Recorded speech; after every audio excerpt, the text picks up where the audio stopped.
ছানার জিলিপি খেতে ইচ্ছে করলে দোকান থেকে না কিনে এভাবে একবার ঝটপট বানিয়ে দেখুন। ছানা ছাড়াই একেবারে নরম তুলতুলে ঠিক দোকানের মতন ছানার জিলিপি হবে। খেতে তো এতটা ভালো লাগে, আর প্রত্যেকটা জিলিপি একেবারে নরম তুলতুলে আর রসে ভরা। কোনোভাবেই কিন্তু বুঝতে পারবেন না যে এইগুলো দোকান থেকে কেনা নয়, ঘরে বানানো। খুবই সহজ বানানো, একবার দেখলেই বুঝতে পারবেন। আর খেতে তো এতটা ভালো লাগে, খাওয়ার সময়ও কিন্তু কোনোভাবেই বুঝতে পারবেন না যে এগুলো ছানা ছাড়াই তৈরি করা হয়েছে। নমস্কার বন্ধুরা, প্রতিদিনের মতো আর একটা দারুণ রেসিপি নিয়ে হাজির হয়ে গেছি। আজকে আমি আপনাদেরকে কোনো রকম ছানা বানানোর ঝামেলা ছাড়াই হুবহু মিষ্টির দোকানের মতন করে ছানা জিলিপি তৈরি করে দেখাবো। খুবই সহজ, এমন ভাবে তৈরি করব দেখলে হয়তো অবাক হবেন, কিন্তু এইভাবে তৈরি করলে আপনারা কিন্তু বুঝতে পারবেন না এইগুলো দোকান থেকে কিনে আনা হয়েছে না ঘরে তৈরি করা হয়েছে। খুবই সহজ, একদমই ঝামেলা করতে হবে না। হাতের কাছে থাকা উপকরণ দিয়ে কিন্তু নরম তুলতুলে ছানা জিলিপি তৈরি করে নিতে পারবেন। তো বন্ধুরা চলুন আমি ছানা জিলিপি তৈরি করা শুরু করি। আশা করছি আপনাদের পছন্দ হবে। তো পুরো ভিডিওটা শেষ পর্যন্ত দেখার অনুরোধ রইল। আজকে জিলিপিটা তৈরি করতে আমাদের লাগবে আটা। তো এখানে আমি হাফ কাপ নিয়েছি আটা, মেজারমেন্ট কাপের। যদি এরকম কাপ না থাকে যে কোনো একটা ছোট বাটি মেপে নিয়ে নেবেন, তাহলে কিন্তু হয়ে যাবে। অবশ্যই কিন্তু এই মাপটা ঠিক রাখতে হবে। দিয়ে এবার একটা প্লেটের মধ্যে নিয়ে নেব, আর সাথে দিয়ে দিচ্ছি গুঁড়ো দুধ। ঠিক ততটাই আমি গুঁড়ো দুধ নিয়েছি, মানে যতটা আটা ঠিক ততটাই হবে গুঁড়ো দুধ। আর এখানে 10 টাকা দামের 3 প্যাকেট গুঁড়ো দুধ আছে এখানে। এবারে আমি এখানে নিয়েছি বেকিং সোডা। এখানে কিন্তু খুব বেশি দেওয়া যাবে না, আমি ঠিক 1 চিমটি মতো দেব। দেখুন ঠিক আমি এখানে 1 চিমটি নিয়েছি। এবারে শুকনো জিনিসগুলো একটু আমি মিশিয়ে নেব। তো এখানে আমি বেকিং সোডা দিয়ে খুব ভালো করে সবকিছু একসাথে মিশিয়ে নিয়েছি।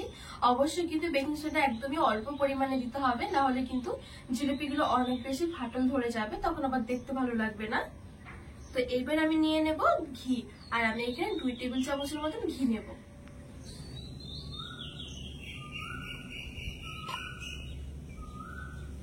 এবারে ঘিটা দিয়ে আমি খুব ভালো করে সবকিছু একসাথে একটু ময়াম করে নেব। এতে করে কিন্তু জিলিপিগুলোর ফ্লেভারটাও কিন্তু খুবই সুন্দর আসবে, খেতেও কিন্তু অনেক বেশি ভালো লাগবে।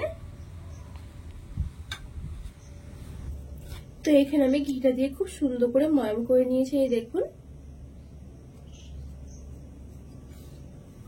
এবার আমি এখানে অল্প অল্প করে জল দিয়ে মেখে নেব, আর এখানে কিন্তু একটু চিটচিটে করে মাখবো, মানে একটু নরম ভাব করে। আর এখানে কিন্তু এই জলের জায়গা মানে লিকুইড দুধ থাকলে লিকুইড দুধটা দিয়েও কিন্তু মেখে নিতে পারবেন।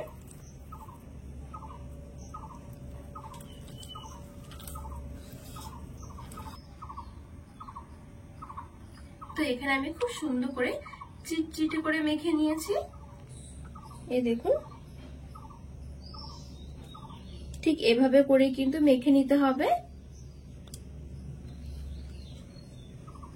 এবারে ঢাকা চাপা দিয়ে আমি কিছুক্ষণ রেস্টে রেখে দেবো। তো এদিকে চলে যাবে চিনি শিরাটা তৈরি করে নেব।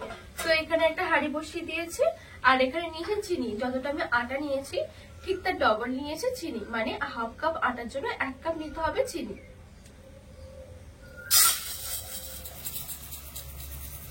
আর দিয়ে দিচ্ছি জল ঠিক 1 কাপ। আর এখানে কিছুটা আমি এলাচ নিয়েছি আর একটুখানি লবঙ্গ নিয়েছি। সবকিছু ভালো করে মিশিয়ে নেব। এখানে কিন্তু চিনি শিরাটা একদমই ঘন হবে না, পাতলা একটা শিরা করতে হবে। তো চিনিগুলো গলে গেলে কিন্তু নামিয়ে নিতে হবে চিনি শিরাটা।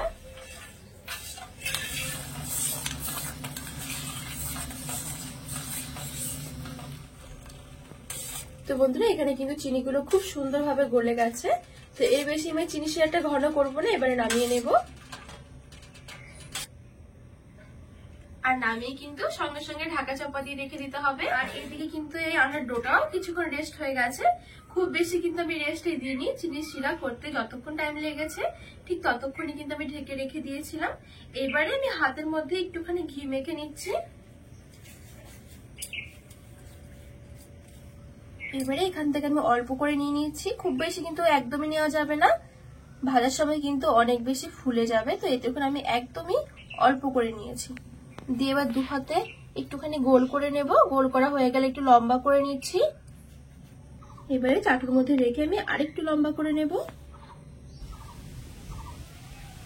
তো এখানে আমি খুব সুন্দর করে লম্বা করে নিয়েছি। এবারে আমি যে জিলেপির যে প্যাঁচটা হয় সেটা দিয়ে দেব, ঠিক এভাবে ঘুরিয়ে ঘুরিয়ে। খুবই সহজ, একবার দেখলে কিন্তু যে কেউ তৈরি করে নিতে পারবেন। তো এবারে উল্টে এই সাইডটুকু আমি এরকম করে লাগিয়ে দেবো, তাহলে কিন্তু আর ভাজার সময় খুলে যাবে না। তো এই দেখুন বন্ধুরা, এখানে কিন্তু একটা জিলেপি হয়ে গেছে। তো বন্ধুরা, বাদ বাকি জিলেপিগুলো আমি ঠিক একভাবে তৈরি করে নেব। আর এখানে কিন্তু আমি চাটুটাকে খুব সুন্দর করে তেল মেখে নিয়েছি, তা না হলে কিন্তু খুবই লেগে যাবে চিটচিটে হয়ে। এখানে আমি এই ডোটা অনেকটাই নরম করে মেখে নিয়েছি সেই জন্য। আর এরকম নরম করে কিন্তু মাখতে হবে, তাহলে জিলিপিগুলো অনেক বেশি নরম তুলতুলে হবে।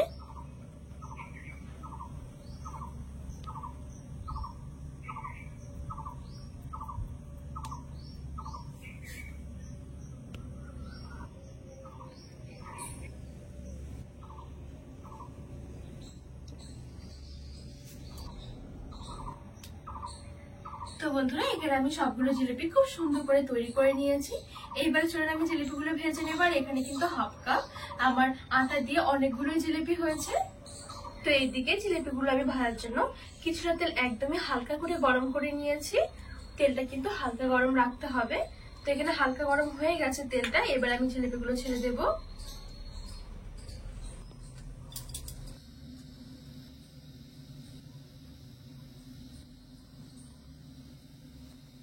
তো এখানে আমি তেলের মধ্যে সবগুলো জিলিপি ছেড়ে দিয়েছি। এবারে একদমই হালকা আঁচে আমি ভেজে নেব। তো এখানে 3 থেকে 4 মিনিটের মতন আমি খুব সুন্দর করে জিলিপিগুলো ভেজে নিয়েছি। আর এখন দেখুন পুরো ফুলে বড় বড় হয়ে গেছে। এইবারে গ্যাসের আঁচটা বাড়িয়ে লাল কালার করে ভেজে নেব। একেবারে কিন্তু হালকা আঁচে ভাজা যাবে না, তখন কিন্তু আবার জিলিপিগুলো ভেতর থেকে শক্ত হয়ে যাবে, রস ঢুকতে সময় লাগবে অনেকটা। তো বন্ধুরা, এই দেখুন এখানে কিন্তু খুব সুন্দর একটা কালার চলে এসেছে। ছানা জিলিপির যে কালারটা হয় সে কালার করে আমি ভেজে নিয়েছি। আর এখানে কিন্তু ভাজতে একদমই বেশি সময় লাগবে না, খুবই অল্প সময়ের মধ্যেই কিন্তু ভাজা হয়ে যাবে। আর এই দেখুন দেখতে কতটা সুন্দর লাগছে। তো এবার আমি তেল থেকে তুলে নেব। তো সবগুলো মিষ্টি আমি খুব সুন্দর করে তেল থেকে তুলে নিয়েছি। এবারে যে আমি চিনি শিরাটা করে রেখেছিলাম, এবার চিনি শিরার মধ্যে দিয়ে দেবো। আর চিনি শিরাটা একটু হালকা কুসুম গরম থাকতে হবে। আর আমি এই জিলেপিগুলো কিন্তু এরকম গরম গরম অবস্থাতেই কিন্তু চিনি শিরার মধ্যে দিয়ে দিতে হবে। ভালো করে একটু মিশিয়ে নেবো চিনি শিরার মধ্যে।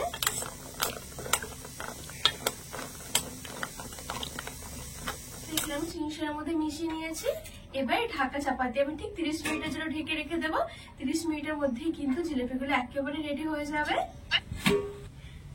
তো এখানে কিন্তু পুরোপুরি আমার 30 মিনিট হয়ে গেছে। আর এই দেখুন 30 মিনিটের মধ্যে কত সুন্দর বড় বড় হয়ে গেছে আর কত সুন্দর রস ঢুকেছে। দেখুন দেখে কিন্তু বোঝা যাচ্ছে একেবারে নরম তুলতুলে।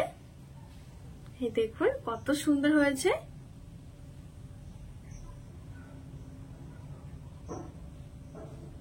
তো এখানে আমি 30 মিনিট রেখেছি, আপনারা চাইলে কিন্তু সারা রাতের জন্য রেখে দিতে পারবেন। সেই ক্ষেত্রে কিন্তু জিলিপিগুলোর টেস্টটা আরো বেশি আসবে। তবে 30 মিনিটের মধ্যে কিন্তু রসটা খুব সুন্দরভাবে এরকম ঢুকে যাবে।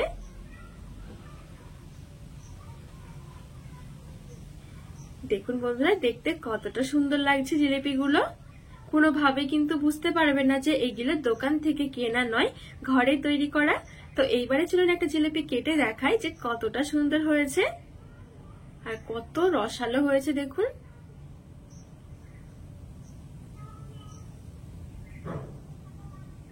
তো বন্ধুরা, আজকে জিলিপির রেসিপিটা কেমন লেগেছে অবশ্যই কিন্তু কমেন্ট করে জানাবেন। আর আপনারা কিন্তু বাড়িতে ঝটপট এভাবে একবার জিলিপি বানিয়ে দেখবেন, খুবই সহজ, একেবারে ঝামেলা করতেই হবে না। তো রেসিপিটি ভালো লাগলে চ্যানেলটিকে সাবস্ক্রাইব করে পাশে থাকা অনুরোধ রইল।